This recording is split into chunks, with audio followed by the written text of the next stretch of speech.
ಇವತ್ತು ನಟ್ಸ್ ಮತ್ತೆ ಚಾಕ್ಲೇಟ್ ಜೊತೆ ರೆಸಿಪಿ.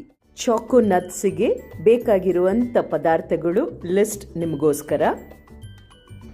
ಮೊದಲನೇದಾಗಿ ಇಲ್ಲಿ ಡೇಟ್ಸ್ ಖರ್ಜೂರ ತಗೊಂಡು ಅದರಲ್ಲಿರೋ ಬೀಜ ತೆಗೆದು ಅದರಲ್ಲಿ ಬಾದಾಮಿ ಒಂದು ರೋಸ್ಟೆಡ್ ಆದರೆ ಇರ್ಬೋದು ಅಥವಾ ಹಾಗೆ ಒಂದು ಬಾದಾಮಿ ಇಟ್ಟು ಇದಕ್ಕೆ ಸ್ವಲ್ಪ ಮನೇಲೇ ಮಾಡಿರೋಂಥ ಪೀನಟ್ ಬಟರ್ ಕಡಲೆಕಾಯಿ ಬೆಣ್ಣೆನ ಫಿಲ್ಲಿಂಗ್ ಆಗಿ ಮಾಡಿಬಿಟ್ಟು ಇದನ್ನು ಚಾಕ್ಲೇಟಲ್ಲಿ ಕೋಟಿಂಗ್ ಮಾಡಬೇಕು.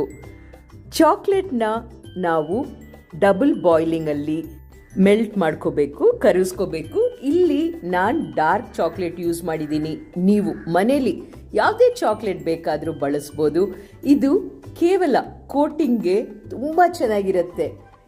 ಈಗ ನಾವು ಆಲ್ರೆಡಿ ಬಾದಾಮು ಮತ್ತು ಪೀನಟ್ ಬಟರ್ ಹಾಕಿಟ್ಟಿರೋದನ್ನ ಈ ಚಾಕ್ಲೇಟಲ್ಲಿ ಕೋಟ್ ಮಾಡಿ ಒಂದು 10 ನಿಮಿಷ ಫ್ರಿಜ್ಜಲ್ಲಿಟ್ಟರೆ ಸಾಕು. ನಿಮ್ಮ ಬ್ಯೂಟಿಫುಲ್ ಮನೇಲೇ ರೆಡಿ ಆಗಿರುವಂಥ ಚಾಕೋ ನಟ್ಸ್ ರೆಡಿ. ಟ್ರೈ ಮಾಡಿ ಆ್ಯಂಡ್ ಪಿಕ್ಸ್ ಕಳಿಸಿ. ಮಕ್ಕಳಿಗಂತೂ ತುಂಬ ಇಷ್ಟ ಆಗುತ್ತೆ. ಇದೇ ಥರ ಹೆಲ್ತಿ ಈಸಿ ರೆಸಿಪೀಸು ರೆಗ್ಯುಲರ್ ಆಗಿ ನಮ್ಮ ಅಲಾಮಿ ರ್ಯಾಪ್ ನ್ಯೂಟ್ರಿಷನಿಂದ ನಾವು ನಿಮಗೋಸ್ಕರ ಅಪ್ಲೋಡ್ ಮಾಡ್ತಾ ಇರ್ತೀವಿ. ನಿಮಗೆ ನಿಮ್ಮ ಫ್ಯಾಮಿಲಿ ಮೆಂಬರ್ಸ್ ಫ್ರೆಂಡ್ಸ್ಗೆ ಡಯಟ್ ಕೌನ್ಸಿಲಿಂಗ್ ಬೇಕು ಅಂದರೆ ನಮ್ಮ ನಂಬರ್ಗೆ ವಾಟ್ಸಪ್ ಮಾಡಿ ನಾವು ಕನೆಕ್ಟ್ ಆಗ್ತೀವಿ.